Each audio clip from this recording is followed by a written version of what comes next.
It's time to get to the workshop to make some Christmas items. This will make an excellent display for your home or a gift for someone else.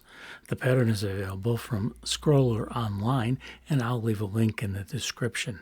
The pattern consists of 2 pages. The first contains the stable, and the second has the base and figures. None of the cuts is difficult, but you will need a 2-inch Forstner bit to create the recess for the electric candle. Since the nativity set is made from wood, a real candle could create a fire hazard. All parts are cut from 1/2-inch thick material. Let's get started. These are mostly easy pieces to cut, and I chose this project for a couple of reasons. The first was that I sold the last one I had in stock, and I had to make some more anyway. The second was that it will make a nice Christmas display or gift, so I'm certain my viewers will be interested. As I already mentioned, I purchased the pattern from Scroller online, and I'll leave a link to their website in the description. All parts are cut from 1/2-inch material, and I'm using a number 5 Pegas Modified Geometry blade. The stable and base will be cut from red oak, and the figures from walnut. That's changed from what was suggested in the instructions, and you may make your own changes if you wish. I started with the only challenging cut in the project, the star. I cut from the pilot hole along one of the lines leading to the bottom of the star. The 2 sides taper to a sharp point, and turning the blade plus keeping the point sharp is an almost impossible task. But there is an easy way. Once I reached the bottom of that line, I backed the blade all the way to the pilot hole, and then I cut along the line to the left of the first line, the one that ended at the same point. This left me with a sharp point and a sliver of waste that the blade easily removed.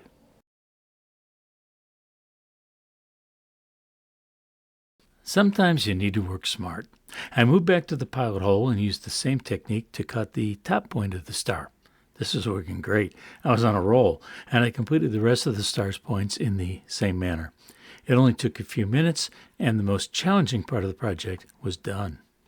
The next cut for the stable starts and ends at the bottom of the workpiece.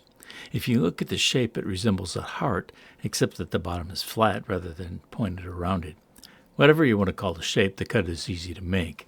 I started on the left side, followed the line to the top, and made an easy change in direction to cut the mirror image on the right. This left me with a large enough waste piece that I set it aside for later use in another project, such as making animals for a Noah's Ark.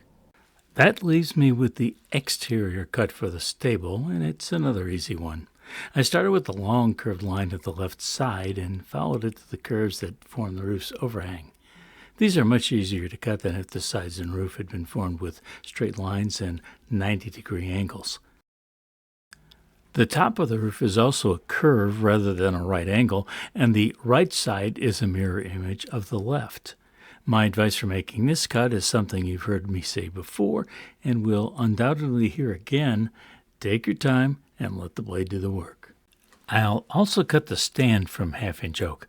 I already drilled a 1/8-inch deep, 2-inch diameter recess for the electric candle using a Forstner bit. The stand is an essential part of the display because it ties everything together. The base is cut with a series of pleasing curves, a welcome change from rectangles, and an eye-pleasing design element. I'm cutting the figures of Mary, Jesus in the manger, and Joseph from 1/2-inch walnut. There's one small interior cut for Joseph's staff, and I'll make that first. I started cutting at the top, and when I reached the bottom, there was a sharp point. So rather than try to make the turn, I backed up to the pilot hole and cut down the other side until I reached the point again. This is the fastest and easiest way to make cuts like these. There's nothing complicated about the exterior cuts for these figures to describe, and there are no tips or insights for me to add, so I'm not going to show the remaining cuts, but I'm going to set the components up on the scroll saw table briefly to give you an idea of what the completed set will look like.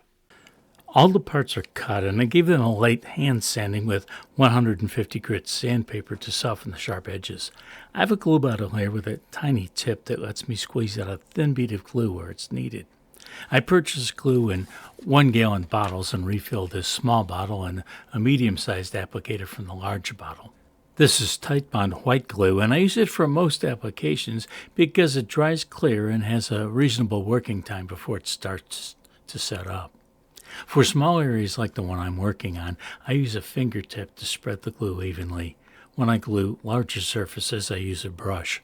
This glue is water-based, so it's easy to rinse from either my fingers or a brush. There's no practical way to clamp these pieces while the glue dries, so I rely on gravity to pull them together. I started with the stable and then I added the figures. The pattern shows where to place each piece. I'm just doing this by eye, as I don't feel that measuring the parts placement is practical or even necessary. After the glue dries, I'll take these to my finishing room and give them several coats of warm satin spray polyurethane. Then I'll show you what the display looks like with an electric candle added.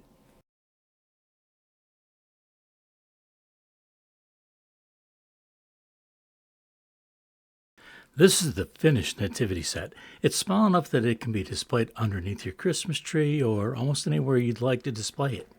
I welcome your comments, and as always, I will reply to every comment left. Until next time, suggestions for what to watch next are on the screen.